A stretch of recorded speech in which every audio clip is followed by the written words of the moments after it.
Hi guys! Another day, another vlog. This is Lady Vlog. Ito na nga pala yung last part ng pagpunta namin ng Nueva Ecija.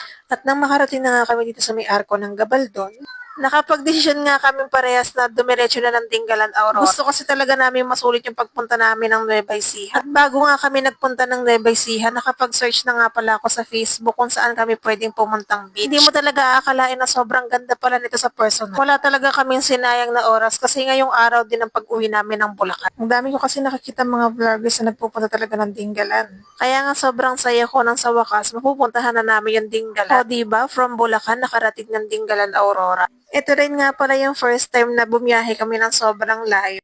Dahil ang kalimitan pinupuntahan lang talaga namin, Bulacan lang. Pero syempre, bago kang bumiyahe ng malayo, siguraduhin mo na sa kondisyon yung motor mo. At isama mo na rin pati yung driver mo.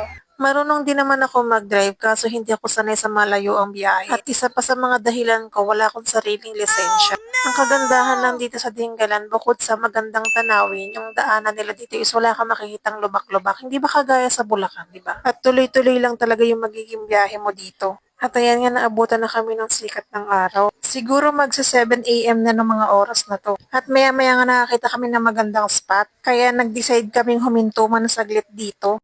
Ang pangalan nga pala ng lugar na to is Butas na Bato. Ang balak sana namin, bababa na lang kami dyan at dyan na lang din kami maliligo. Kaso nga lang, sabi ng tour guide, medyo malumot nga daw yung tubig dyan. Siguro mga 5 minutes lang ang tinagal namin at bumiyahe na kami ulit. Medyo nakakaramdam na rin kami ng pagkainip at pagkangawit. Sobrang layo na rin kasi na ng biyahe namin simula pa kanina. Pero kere pa naman kasi nandito na tayo, bakit hindi pa natin ituloy? So sa part na to nakakita na tayo ng sign na nasa Dingalan na tayo.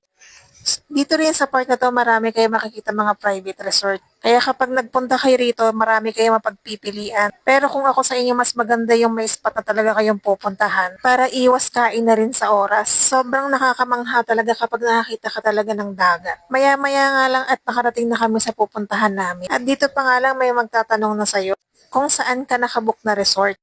Pwede naman yung mga walk-in dito kaya wala ka magiging problema. Pero katulad nga ng sabi ko, mas maganda kung alam mo na kung saan ka pupunta.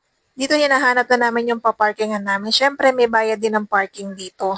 Kung gusto nyo rin makapag-book dito guys, ilalagay ko dyan yung kanilang Facebook page. Ayan, message nyo lang sila anytime.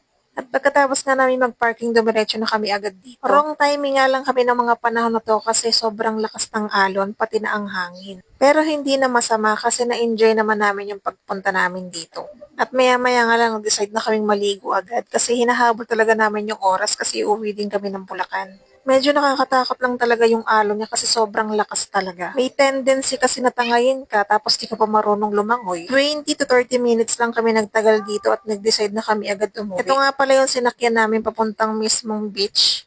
Kasi hindi ka talaga pwedeng maglakad, lalo na kapag nakasapatos kasi papasukan ng buhangin yung sapatos mo. Pwede mo namang i-drive to papuntang parking lot, basta ibabalik mo lang. Nagtatawanan pa nga kami ng asawa ko dito.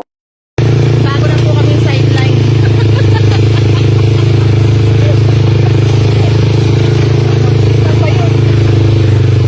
Kaya hanggang dito na lang guys. Sana nag-enjoy kayo sa vlogs ko. Thank you for watching.